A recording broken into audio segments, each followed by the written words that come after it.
Welcome to Humble and Hungry, Episode 3. I'm so grateful to have you here with me today because we are talking all about gratitude. We're going to talk with an author and entrepreneur, Keosha Hinson, all about her very personal journey and how gratitude plays a role in her life. After that, we'll talk about the mental and physical health benefits of gratitude, and I'll share with you how I practice gratitude. Practicing gratitude daily is something I've just taken up over the last few months, and I've noticed a huge difference and really love doing it. So I'm excited to share this with you today. Now, I don't want to waste any more time before I introduce you to Keosha. Hi, Keosha, and welcome to Humble and Hungry. I'm so glad to have you on today's episode. Before we get started, I'd just like to introduce Keosha. Keosha Hinson is an author and an entrepreneur. And she uses for her presence on social media really to inspire others and to motivate her followers. And she's always caught my eye with all of her great content, especially related to gratitude. So that's what we're going to talk about today. But before we really get into it, Keosha, can you tell us a little bit about your background and what you do? Sure. So I am a published author. The name of my book is Mommy Mission. I wrote my book because I decided to share with the world the journey that I had with my son as he struggled with mental health. He also attempted suicide at the age of 14, and then he did it again when he was about 16. So when the difference for me was that he never had any issues, right? Like we never went to counseling. He never spent any time in the hospital. Like it was like everything was normal, and then it wasn't. And so when he attempted suicide, he was in a coma for quite some time. And one of the promises that I made was like, God, if you just let my son live, I will do better. Because I was able to kind of identify some of the things that maybe I was doing as a mother that kind of affected him and impacted his mental health. But because I just wasn't aware, prior to that suicide was even an option, like that was a thought in his head. I never really considered it until after. I wouldn't say it was too late because I definitely learned from the experience, but it was kind of too late. So I decided to kind of adapt this mindset. And even with him, I had to kind of change who I was because the mother that I was for him was not good for his mental health. It was not, it wasn't allowing him to grow and be who he needed to be because I was silencing him so much because I just didn't know what I was doing as a mother. So I kind of had to adapt these new principles in my life and these new values that I was kind of never taught as a kid, or I never saw growing up in order to parent him and in order for him to live and not die. So I wrote my book, and now I am an entrepreneur. So I am an Instagram coach. And what that means is that I help other business owners help them with their presence on social media. So a lot of times we see people that show up on social media as someone who they're not. And they think that they kind of have to look a certain way or be a certain way. And so through my services, I help business owners show up as themselves because we shop with people we like, right? Like we shop. It's kind of like the difference in going in Target and Walmart. Like we like Walmart, right? But when you go in Target, you have this feeling like it's just like all warm and fuzzies. So I work with entrepreneurs to be able to kind of present their brand as who they are. Because when you present yourself who you are, you find the people that appreciate you for that. Wow, it seems like the work you do is so authentically who you are because it is. It seems very genuine, and I appreciate you sharing your story so much. It's really touching, and I read your book and it was beautiful, and Thank you. I just appreciate you sharing that story. So obviously professionally you coach people on social media, but what inspires you to use your own platform on your own Facebook page really to be a place to motivate and empower people? So I think about as a child growing up, right, that I kind of come from as what quote unquote the hood, right? So anything that I have seen has been what I have seen around me. But now that we have the internet allows you to kind of get a peek at people's lives that you may not have ever been able to experience without the internet. And so a lot of people use the internet for bad, but there's so much good in it because it allows you to kind of see how other people live their lives, and you can kind of determine if that may work for you. So, I mean, although, you know, people use the internet for all kinds of foolishness, you can go on Pinterest and say, and put in the search bar, how to be more confident, and you can get tips. Whereas before the internet, you may not have had a mom or a family that knew anything about being confident because they're just passing on generations of things to you. So I think that more people should use their platform to inspire each other, because if everyone just does one little thing, and if you use your platform to actually say things that matter, I think that that would have an impact on the world. Absolutely. I love that message so much. And that's really kind of what I'm trying to do with my Humble and Hungry. I have an Instagram and a YouTube now, because you realize the small little things add up to such bigger things. So it's just such an important message. So I know I've seen you post a little bit about gratitude, and we'll get into that a little bit. But can you just tell me in general why you think gratitude is so important to practice, and what gratitude really means in general? Yeah, so for me, I believe that what you focus on grows. So if you're constantly focused on the negative, you're constantly focused on, oh, I need to lose weight, it's never going to happen, right? But if you focus your mind and change your thoughts to change your life, you can reframe those negative thoughts and find something good about it. And when you find yourself being grateful, you put yourself on the vibration of receiving. So if you're constantly saying, oh my God, I'm so thankful for this, I'm so grateful for this, you're telling the universe that you want more. But if you're constantly saying negative things, then that's kind of what you will get. So I think it's important. Of course, everything is not always sunshine and rainbows, right? But there's always something good in something. And I tell people all the time, like, my son attempted suicide and we struggle a lot with his mental health. He's 21 now, but still, like, that adds a whole nother level because he's an adult, right? But I constantly tell myself, well, you know, okay, he struggles in this area, but I'm thankful for this and I'm thankful for that. And I find myself, if I focus on what I'm thankful for, that will kind of help me to overcome those things that may not be so good. That's amazing. So recently you challenged others to practice gratitude. Can you tell me a little bit about the gratitude challenge you did? Sure. So I do. I have affirmation cards. I created them in 2019, I think, when I wrote my book. And so my affirmation cards are just really, you know, I pull a card every day. So on my Instagram, I actually pull a card every morning about 6:30 a.m.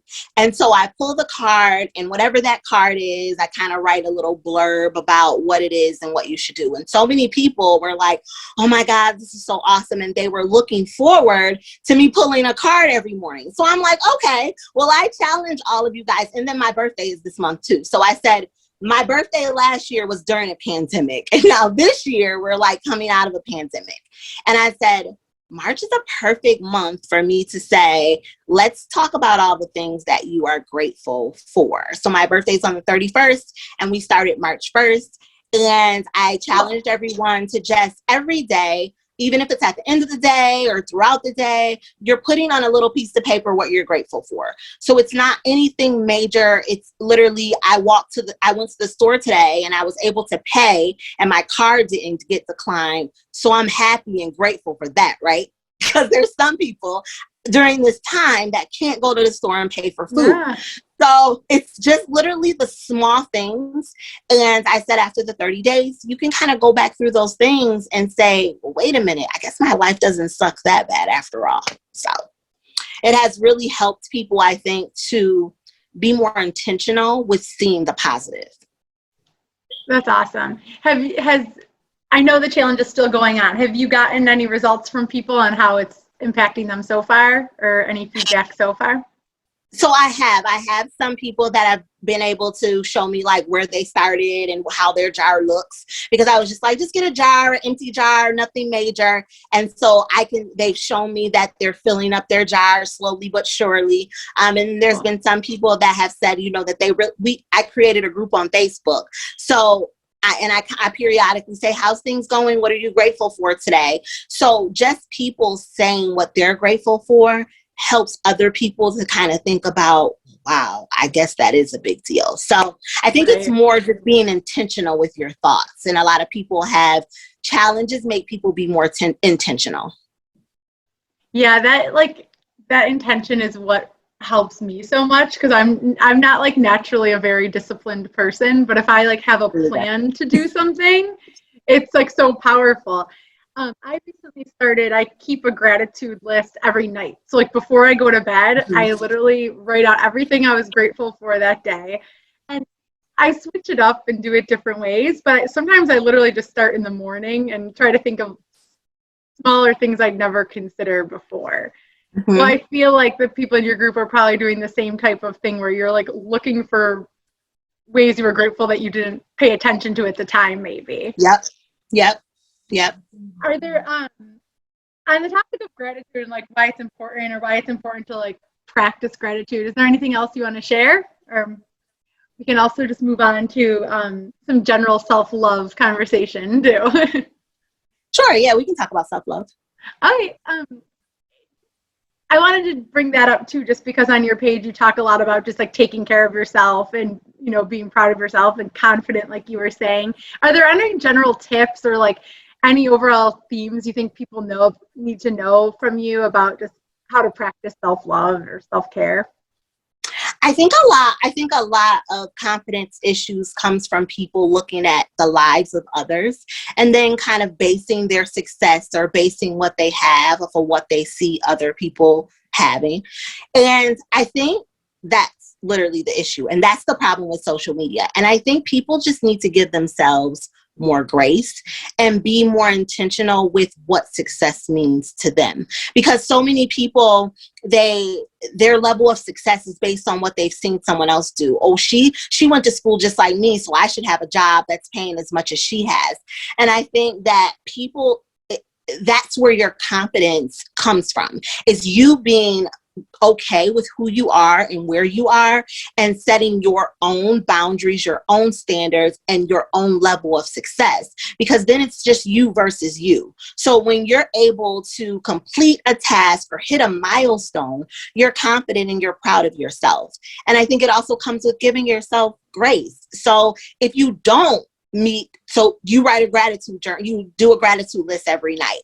So one night you're tired because your baby kept you up all night and you don't write the gratitude list, right? Some people are like, oh my God, I forgot. I'm just like, I forgot. That's life. I'll do it tomorrow. Like tomorrow's a new day. So we just need to give ourselves grace, love ourselves for who we are, because we have what we need. We're unique for a reason. And I know it's hard. Like, it's super hard. It's hard to do. And I know people are like, Keosha, you act like it's super easy to do, but it's not. It's me constantly accepting myself for who I am. And if it's something that I don't like that I do, then I need to be intentional with changing it. So it's not me every day saying, okay, tomorrow's a new day and I'm going to change that tomorrow. Because obviously if you don't change it, that hurts your confidence, because now you're feeling like, I can't change this. I can't do this. Well, you can do it. What are you really doing to change it? Are you complaining or are you doing it? So I think confidence comes from writing down what you love about yourself, actually thinking about what you love about yourself, being around people that appreciate those things in you. Because if you're around people that don't appreciate you for you, that's going to weigh in on your confidence, of course, and doing things that you love. So if you're doing something and you don't feel fulfilled, then of course you're not going to be confident, because you're going to feel like you don't have purpose. So I think those things are important with kind of building your confidence. Absolutely. And I just want to reiterate the one point you said is, when you like take a step back or make a mistake, give yourself that grace, let yourself move forward. So much good advice. So much good advice. Thank you so much for sharing. Are there any like resources online you use, or any resources you have that kind of help you through your journey, or that you'd recommend people check out and use? So I love the Smile. I wrote it down, the Smile More app. So I use the app. It's on my phone and you can like write little messages. I guess you can probably use your alerts, your alarms too, but I like the Smile app because it kind of flashes up on my phone and it reminds me of different things. So for me, gratitude is something that I do, subconsciously. So I don't even realize that I'm doing it. I don't need to write a list. It's just something that I naturally do. But something that I struggle with is being, and people will say, yeah, right, but being confident in my abilities of what I'm doing. So not so much as showing you and showing up as who I am, but when I look at other people and like, oh, they've been doing it longer than me, so maybe they do it better than me.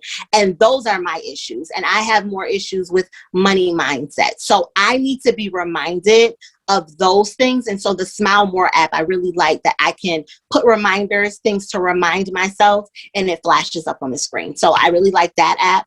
And my affirmation cards. So I love my affirmation cards because it reminds you, it gives you an affirmation for the day that you can focus on. Can you give us an example of one of your cards? Oh, yeah. Would you mind? I'm just so curious as to what kind of stuff you have. No, so they're here. I don't know if you can see them. Can you see them? Yeah. Oh, okay. They're pretty. I like them. Yeah. So the inside they're like this. And then each card. Oh, nice. I am unstoppable. I love that. Yeah. And then they say different things. So that one says, I choose joy. So you just pick one every day, and then you just kind of focus on that affirmation every day. I love that. Thank you for sharing. Awesome. Well, thank you so much. I feel like you can write another book out of all the ideas you just shared. Writing a book was hard. Believe it or not, I don't even read books. So I think I wrote that book to prove to myself that I can do it. And so many people were saying, when you write a book, you have to make sure your book is this long and you have to have several chapters. And I'm like, no, I'm going to write my book and it's going to have as many pages as I want it to have. And so that was that. Right. It's your book. It's my book. So I'm going to do what I want to do. So. Well, before we got started, we were talking about how you share your story without the intention of impacting people, but naturally you just started to have this effect on people and really motivate others. So I just want to thank you so much, because I think you're doing that today by joining me and having my audience watch. So I think it's really powerful and so special. So I just really appreciate you being here so much. Thank you. You're welcome. You're welcome. I hope to have you back another time. Maybe we can get more into the affirmation cards, because those are also a whole nother topic we could get into. So thank you so much for joining me, and I hope we see you soon. All right. Thank you. Thank you. Bye. Thank you so much, Keosha, for joining me here on Humble and Hungry. I'm sure I'm not the only person who was taking notes as you spoke, because you shared so much great insight. Next, I want to talk a little bit about the mental and physical health benefits of practicing gratitude. Because gratitude isn't just a feeling of appreciation or thankfulness. It's really taking an action and being intentional about being grateful. So this is something I've been doing for a few months now. Every night I keep a gratitude list. And I really do see the mental and physical impacts. So I was researching online and found so much research to back up that gratitude impacts you mentally and physically. Right now I'm looking at an article that's from Psychology Today. I just Googled it, and it was sharing some really interesting benefits. So I thought I would share some of the highlights with you. First up, they say that gratitude opens the door to more relationships. If you're grateful to your friends and to your peers, people are more likely to connect with you. Also, this article and a few others talk about how people who experience gratefulness actually report having fewer aches and pains. And they're also typically people who are more conscious about their health and working out more often. That didn't surprise me, because since I've been practicing gratefulness and being intentional about it, I noticed it helps me be more intentional about other things. If I'm writing my gratitude list every night, I'm more likely to make my bed in the morning. If I'm practicing my gratitude list every night, I'm more likely to, wake up on time and get out of bed right when my alarm clock goes off. So all this stuff really ties together with being intentional, and gratitude is among them. Some other highlights are practicing gratitude actually enhances your empathy and reduces your aggression.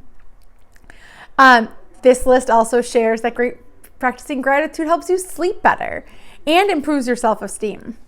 Honestly, when I write my gratitude list at the end of the night, it just helps me have a more optimistic view of my day. Even on a hard day, if you can list 5 things you are grateful for that day, you're going to go to bed with a better mindset, it's going to help you sleep better, and it's going to put you in a better place. So you want to practice gratitude and you don't know how to get started. I'll share a few ideas with you that I've heard and a few things that I've tried. First, if you meditate or you use a meditation app, there's likely some options that can help set you up with a great gratefulness meditation. I know Headspace and other apps like that offer different ideas. Next up, you might just want to pick a time in the day, whether it's a special time when you first wake up, or the time you're driving home from work, or the moments before you put dinner on the table, where just every day at that time, you check in with yourself and tell yourself one thing you're grateful for that day. Another thing you can try is having a gratitude buddy. If you have a friend and you both want to try practicing gratitude, every day text each other a few things that you're grateful for. Something I like to do that I've already mentioned a few times now is my gratitude list. I'm on day 75 of practicing gratitude, so I'm already on my second notebook. But every night before I go to bed, I write down everything I was grateful for that day. When I first started, I actually went in chronological order and went through my day for all the things I was thankful for. Since then, this is really nerdy, but I even have theme days where I'll pick all the things I was thankful for, not including people, or all the things I was thankful for that I've never been grateful for previously, or just different ideas to keep myself creative and keep myself thinking about all the different things that I should appreciate even during a hard day. So those are just a few ideas for practicing gratefulness. I really encourage you to look online, find what works for you, and try this practice because I think you'll really enjoy doing it.